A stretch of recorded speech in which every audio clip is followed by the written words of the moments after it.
Okay, so I'm currently reading The House in the Cerulean Sea by T.J. Klune. And I just had my first, real, actual laugh. We have our main character. He is a caseworker. This is a world where it's possible for children to have magical abilities.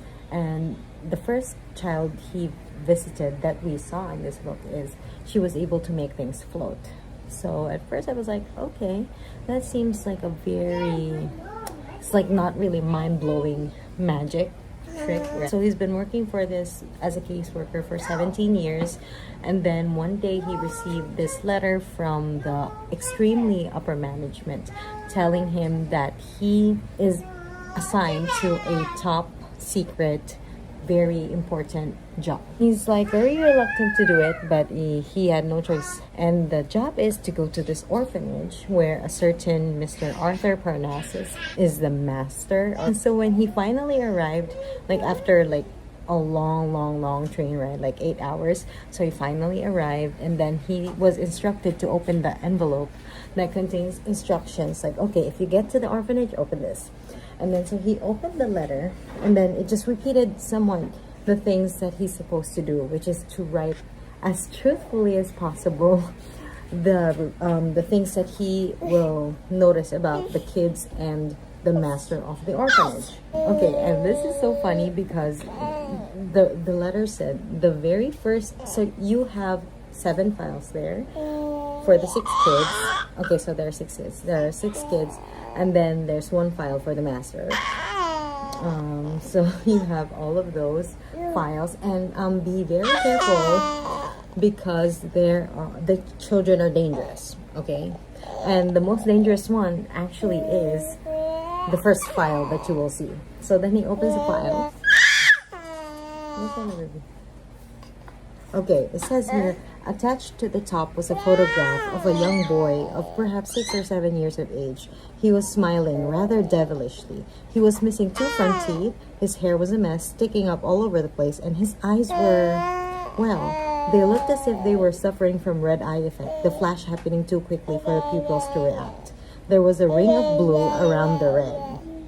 It was certainly chilling. But Linus had seen it many times before. Just a trick of the light. That's all it was. And then here it is. Underneath the photograph in blocky letters was a name. Lucy. A boy named Lucy. That's certainly a first. I wonder why they chose the name Lucy. Then it says name Lucifer, nickname Lucy. Age 6 years, 6 months, 6 days at the time of this report. Hair black, eye color blue/red. Mother unknown, believed disease. Father the devil. Species of magical youth antichrist. Hi, so I am 50% through The House in the Cerulean Sea, and so far I'm a little bit underwhelmed. I feel like I have overhyped this in my head, and I think the main reason why I feel underwhelmed is because of the writing. I was expecting it to be lyrical, magical, and it's actually not that. It's more of humor.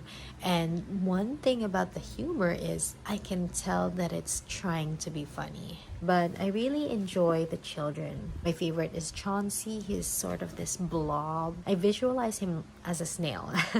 And he wants to be a bellhop. And he takes care of all the laundry and the sheets of our main character, and then he asks for a tip at the end. So I also want to mention that the pacing is a little bit off. I'm not going to say it's slow because it's not slow, but I feel that maybe because it repeats a lot of the information over and over. And so I can already see the development of our main character, because at first he was very detached from the children, but now he's slowly getting to be more thoughtful about them. He's really just there to observe. But yeah, for instance, he thought of one day he walked past Chauncey's room and he saw him practicing. Oh, Mr. Worthington, can I please have can I take your coat? And so he was practicing. And then Linus, the main character, thought, Would it be a big hassle if I buy him like an outfit from town? You know, a bellhop outfit? And then he suddenly stopped himself like, oops, I can't involve myself in that way. Then when they were having this big like activity, like every second Saturday of the month, they have this special activity.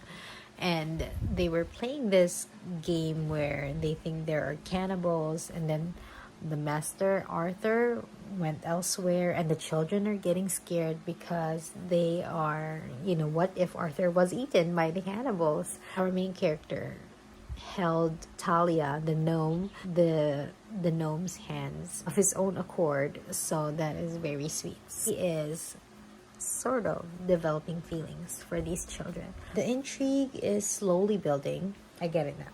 Okay, that's why I feel like the pacing is a bit off, because the intrigue just started picking up again. Because, when you're intrigued by something, you want to be constantly like given hints about what it could be. There were parts here that it stopped talking about the intrigue a little bit, so maybe that's why I felt a little bit, I felt like something was missing. But then it started to pick up again. So now I'm curious, like, what is Arthur's secret?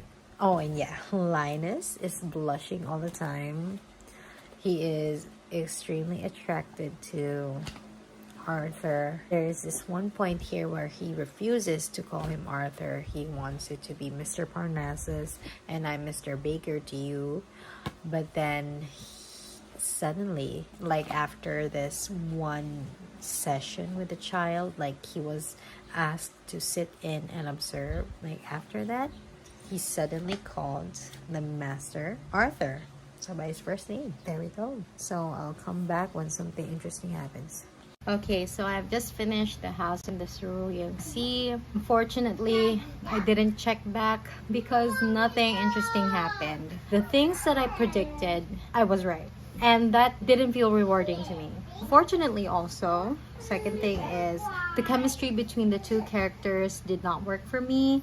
I found it a little bit insincere, a little bit disingenuous when the master of the orphanage kept on telling our main character that you don't see it, but you're such an incredibly wonderful person. So I felt like he was saying those things because he wanted to keep the orphanage safe. He wanted to flatter Linus, get to his soft side, and that wasn't his intention. Like, he was really being sincere, but it did not feel sincere to me. Also, even towards the end, I only really cared about one kid, who is Chauncey. I love him. The other kids are okay, but I wouldn't really die for them. You know what I mean? This has not sailed for me the way I thought that it would. I think the main reason why I didn't like this is really the writing. It felt a little bit amateurish, and it was preachy. And not that I'm against anything that it preached. I agree with what it's trying to say, as it's a fable. But I prefer, for my books, when teaching me lessons, I prefer she's asking for books. Okay, be careful. When I learn lessons from books, I prefer learning them allegorically. I don't want the lessons to be like jumping out on my face, explicitly pointing out that this is the lesson it's trying to teach. I want to be able to figure it out by myself, by reading the book, reading the events, analyzing the characters, understanding the dynamics, so that the hidden, deeper meaning will come to light. And I think that is more rewarding, as opposed to like telling you you should not be prejudicial against others. Like, even if it's a dialogue between two characters, I can like literally tell that you're teaching me. I wish it would have been done more smoothly. Maybe this is why a lot of people are saying this is a good book to read for children as well. Maybe even if I didn't like it, you would like it. Thank you for watching, and see you next time.